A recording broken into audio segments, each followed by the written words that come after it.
Preface. Supposing that truth is a woman, what then?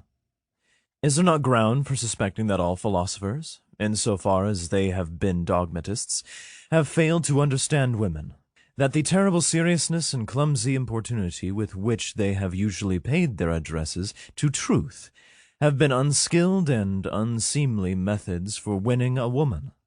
Certainly she has never allowed herself to be won, and at present every kind of dogma stands with sad and discouraged mien, if indeed it stands at all. For there are scoffers who maintain that it has fallen, that all dogma lies on the ground, nay more, that it is at its last gasp. But to speak seriously, there are good grounds for hoping that all dogmatizing in philosophy, whatever solemn, whatever conclusive and decided airs it has assumed, may have been only a noble puerilism and tyrannism, and probably the time is at hand when it will be once and again understood what has actually sufficed for the basis of such imposing and absolute philosophical edifices as the dogmatists have hitherto reared. Perhaps some popular superstition of immemorial time, such as the soul superstition, which, in the form of subject and ego superstition, has not yet ceased doing mischief.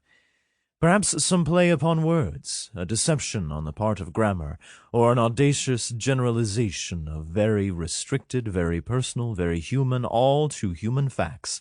The philosophy of the dogmatists, it is to be hoped, was only a promise for thousands of years afterwards, as was astrology in still earlier times, in the service of which probably more labor, gold, acuteness, and patience have been spent than on any actual science hitherto. We owe to it, and to its superterrestrial pretensions in Asia and Egypt, the grand style of architecture. It seems that in order to inscribe themselves upon the heart of humanity with everlasting claims, all great things have first to wander about the earth as enormous and awe-inspiring caricatures. Dogmatic philosophy has been a caricature of this kind.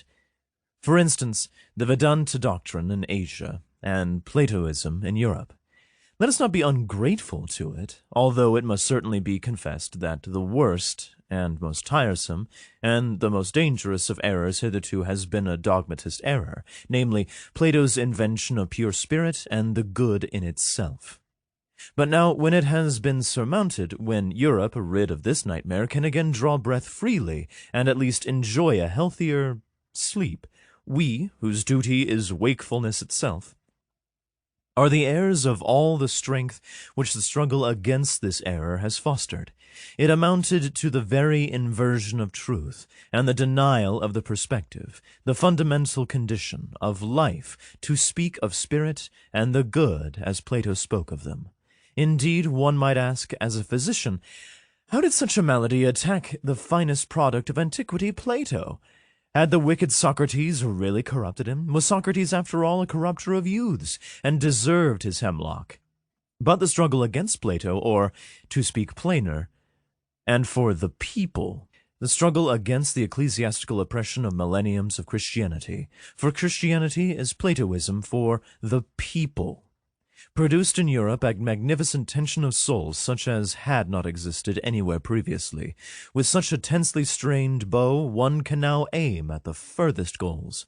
As a matter of fact, the European feels this tension as a state of distress, and twice attempts have been made in grand style to unbend the bow, once by means of Jesuitism, and the second time by means of democratic enlightenment, which, with the aid of liberty of the press and newspaper reading, might in fact bring it about that the spirit would not so easily find itself in distress.